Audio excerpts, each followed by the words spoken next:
الحمد للہ نحمده ونستعینه ونستغفره ونؤمن به ونتوکل علیہ ونعوذ باللہ من شرور انفسنا ومن سیئات اعمالنا من يهده الله فلا مضل له ومن يضلل فلا هادي له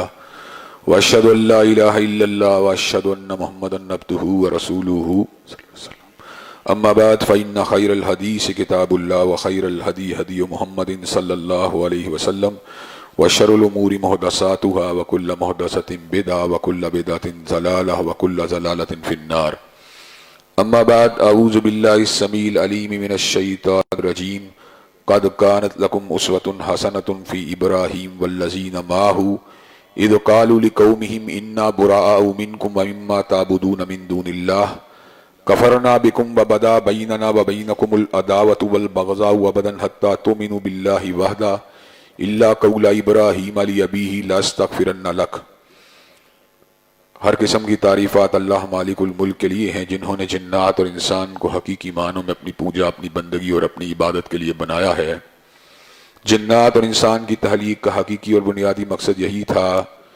کہ وہ بارگاہ رب العالمین میں آیا کریں، اپنی جبین نیاز کو مالک کائنات کی بارگاہ میں آ کے جھکایا کریں، اپنے دست سوال کو کبریا کی بارگاہ میں آ کے پھیلایا کریں، اپنی کمر کو حالت رکوع میں اس کی بارگاہ میں آ کے ہم کیا کریں، اسی کی تکبیر کی صداؤں کو بلند کیا کریں، اسی کی تحلیل کے آوازوں کو اجاگر کیا کریں اور اسی کی تسبیح گیت گایا کریں. چنانچہ ارشاد ہوا وما خلقت الجن والانس الا لیعبدون، اور میں نے نہیں بنایا جنات اور انسان کو مگر اپنی پوجا، اپنی بندگی اور اپنی عبادت کے لیے. حمد و ثنا کے بعد عرب عرب انگنت اور بے شمار درود و سلام ہوں اس ہستی اقدس و مقدس پر کہ جن کا نام نامی اور اسم گرامی محمد کریم صلی اللہ علیہ وآلہ آلہ وصحبہ وبارک وسلم ہے. اللہ رب العزت نے امام کائنات علیہ الصلوۃ والتسلیم کو اہل کائنات کی ہدایت اور ان کی رہنمائی کے لیے مبعوث فرمایا اور آپ کی ذات بابرکات کے ذریعے اہل کائنات کی ہدایت اور ان کی رہنمائی کا خوب بندوبست فرمایا. اللہ رب العزت نے امام الہدیٰ علیہ الصلوۃ والتسلیم کی سیرت طیبہ میں طرح طرح کی خصوصیات کو ودیت فرما دیا تھا اور گوناگون قسم کی صفات کو آپ کی ذات اقدس و مقدس کا حصہ بنا دیا تھا. اور ان تمام باتوں سے بڑھ کر یہ کہ میرے آقا کی زندگی میں کوئی صبح ایسی نہیں آئی، کوئی شام اور کوئی رات ایسی نہیں آئی، دکھوں کی کوئی گھڑی اور خوشیوں کا لمحہ ایسا نہیں آیا جب مالک کائنات نے اپنی تائید کو، اپنی نصرت کاملہ کو اور اپنی حمایت بے مثال کو آپ کے شامل حال نہ فرمایا ہو. اور ان تمام باتوں سے بڑھ کر یہ کہ عرش کے رب نے اپنی آخری کتاب حمید کو سید العرب والعجم، امام المتقین والابرار، حضرت اشرف الانبیاء والمرسلین، حضرت خاتم النبیین جناب محمد کریم صلی اللہ علیہ وسلم قلب اطہر میں نازل فرما دیا تھا. اسی کتاب حمید کے ایک فصیح و بلیغ عنوان جس کا تعلق انسانوں کے آپس میں جڑاؤ کے ساتھ تھا، اس کے حوالے سے میں نے آپ کے سامنے سکوت ڈھاکہ کے عنوان سے اپنی چند گزارشات کو گوش گزار کیا تھا. آج میں اسی حوالے سے اپنی چند گزارشات کو آپ حضرات کے گوش گزار کرنے کی جسارت کروں گا، جستجو کروں گا کہ حضرات گرامی قدر ایک انتہائی اہم بات جس کو اپنے ذہن میں جگہ دینا ضروری ہے وہ یہ ہے کہ اللہ تبارک و تعالی یگانہ ہیں، یکتا ہیں، تنہا ہیں، اکیلے ہیں، صمد ہیں، لم یلد ہیں ولم یولد ہیں. سورہ اخلاص میں جن عناوین کو بیان کر دیا گیا ہے وہ اللہ تبارک و تعالیٰ کی ذات بابرکات کے سوا کسی کے اوپر صادق نہیں آ سکتے. اللہ تبارک و تعالیٰ کائنات کے اندر فعال لما یرید ہیں. اللہ تبارک و تعالیٰ جو چاہتے ہیں فرماتے ہیں. اللہ تبارک و تعالیٰ ہی سریع الحساب ہیں، وہی شدید العقاب ہیں، وہی قابل التوب ہیں، وہی شدید العقاب ہیں، وہی ذی الطول ہیں. انہی کا کائنات کے چپے چپے پہ تصرف ہے. وہ جس کو چاہتے ہیں، جب چاہتے ہیں، جہاں چاہتے ہیں اس کی مدد فرما دیتے ہیں اور جس کو چاہتے ہیں جب چاہتے ہیں نظر انداز فرما دیتے ہیں. قل اللہم مالک الملک تؤتی الملک من تشاء وتنزع الملک ممن تشاء. اللہ تبارک و تعالی حکومتوں کے مالک ہیں، جس کو چاہتے ہیں جب چاہتے ہیں تحت پہ بٹھا دیتے ہیں. وَتَنزِعُ الْمُلْكَ مِمَّن تَشَاءُ، اور جس کو چاہتے ہیں جب چاہتے ہیں تحت سے اتار دیتے ہیں. وَتُعِزُّ مَن تَشَاءُ وَتُذِلُّ مَن تَشَاءُ، جس کو چاہتے ہیں عزت عطا فرما دیتے ہیں، جس کو چاہتے ہیں ذلیل کر دیتے ہیں، اور ذلت اور عزت کے حوالے سے معیار کو بھی قائم فرما دیتے ہیں کہ انہ لا یذل من والیت، کہ جس کا اللہ تبارک و تعالی والی ہو جائے اسے کوئی ذلیل نہیں کر سکتا، ولا یعز من عادیت، اور جس سے اللہ تبارک و تعالیٰ کی دشمنی ہو جائے اس کو کوئی عزت نہیں دے سکتا۔ اللہ تبارک و تعالیٰ جس کو چاہتے ہیں اندھیروں سے نکال کے روشنی کے راستے پہ چلا دیتے ہیں، اور جس کو دیکھتے ہیں سرکشی کے پر وہ آمادہ و تیار ہے اس کو روشن راستوں سے نکال کر اندھیروں کے راستوں پہ چلا دیتے ہیں۔ اللہ تبارک و تعالیٰ کائنات کے چپے چپے پہ نظر رکھنے والے ہیں، وہی بصیر ہیں، وہی خبیر ہیں، وہی سمیع ہیں۔ اللہ تبارک و تعالیٰ کی صفات یگانہ ہیں، یکتا ہیں، لیس کمثلہ شیء، کائنات میں میرے رب کی نہ کوئی مثل ہے نہ کوئی مثال ہے۔ اللہ تبارک و تعالیٰ خالق کل شیء ہے اور مالک کل شیء۔ اللہ تبارک و تعالیٰ کے علاوہ کائنات کے اندر کوئی مکھی بھی نہیں بنا سکتا۔ اللہ تبارک و تعالیٰ نے ہزاروں درختوں کو پیدا کیا اور انداز سے ہائی و خاصر بنا دیا کہ فرعون کو سمندر کے اندر جب غوطے کھانے پڑے تو یہ بات کہنے لگا آمنت انہ لا الہ الا الذی آمنت بہ بنو اسرائیل وانا من المسلمین ہم لبعض عدو الا المتقین۔ قیامت کے دن بھی اندر نبی کریم صلی اللہ علیہ وسلم کے بعد گیا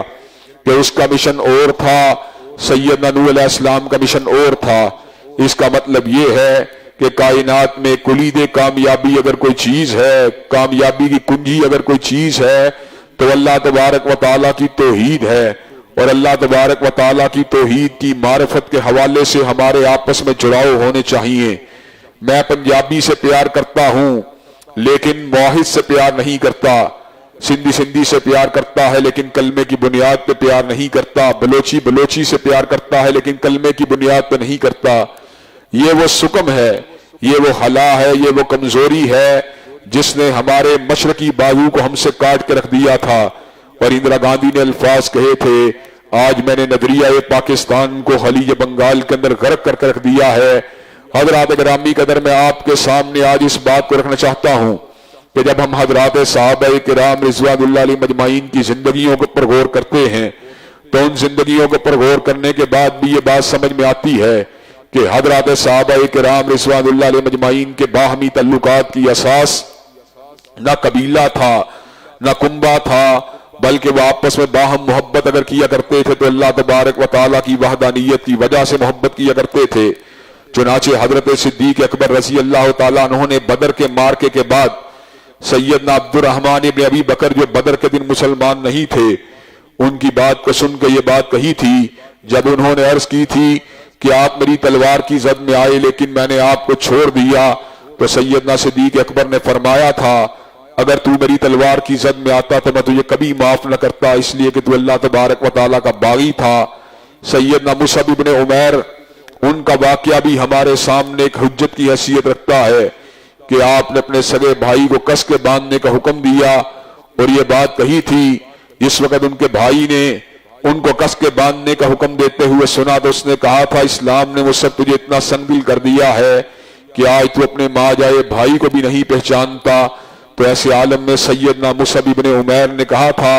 تو میرا بھیا نہیں بلکہ میرا بھیا وہ تجھ کو باندھ رہا ہے۔ توحید قادر مطلق کا ہم تقاضا بدا بیننا و بینکم العداوۃ والبغضاء ابدا حتی تؤمنوا باللہ وحدہ، جب تک ہم اللہ تبارک و تعالیٰ کی وحدانیت کے پر ایمان نہیں لے آتے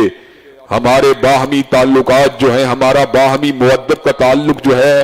وہ کبھی بھی قطعی حتمی نہیں ہو سکتا۔ حضرات گرامی قدر اگر ہم چاہتے ہیں کہ امت واحدہ کی شکل اختیار کریں اور امت کے مسائل کو حل کرنے کے لیے صحیح طور پر حکمت عملی کو تیار کرے تو ہمیں قومیت کے بت کو پاش کرنا ہوگا۔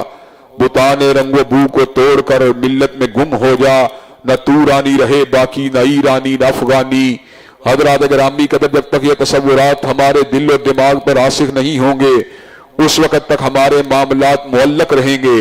ہمیں ان معاملات کو معلق حالت سے باہر نکالنے کے لیے اللہ تبارک و تعالیٰ کی توحید کی بنیاد کے پر ایک دوسرے کے ساتھ جڑاؤ کو رکھنے کی ضرورت ہے. یہی جڑاؤ انشاءاللہ دنیا کے اندر ہمارے لیے بنیان مرصوص کا کردار ادا کرے گا، ہمیں کڑی کی زنجیروں کی مانند پرو دے گا، اور قیامت کا دن انشاءاللہ ہمارے لیے اجر کا، ہمارے لیے جزا کا اور ہمارے لیے ثواب کا سبب بن جائے گا.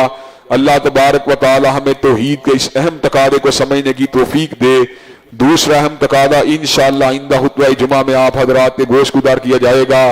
اللہ تبارک و تعالی سے دعا ہے اللہ تبارک و تعالی جو باتیں کہی گئی ہیں، جو سنی گئی ہیں، ان پہ ہم سب کو عمل پیرا ہونے کی توفیق دے. وآخر دعوانا الحمدللہ رب العالمین.